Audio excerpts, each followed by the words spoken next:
Of course, we like the hot weather in this season. We say it's like a summer day in October.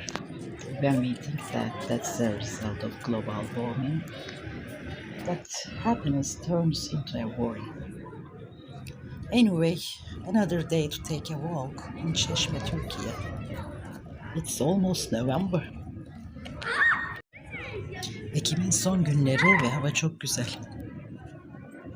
Ay ne güzel yazdan kalma bir gün diyoruz. Kendimizi dışarı atıyoruz da.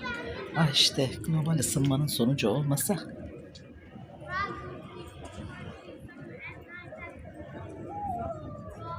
Aslında görmek isterdim. Hani yemeğe katılmasam bile gelip dolaşıp hani etkinlikleri varsa onlara katılıp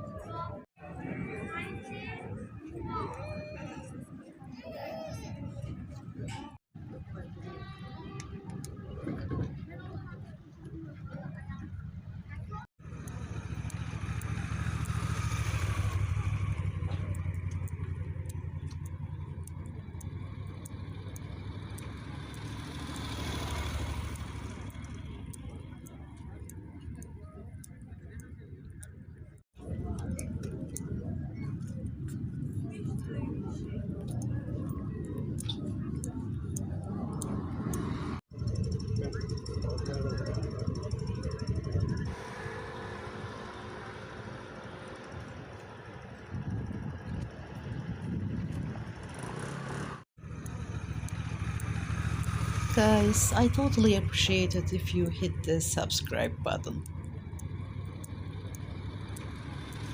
Enjoy your day. Abone olursanız sevinirim. Yeni videolarda görüşmek üzere.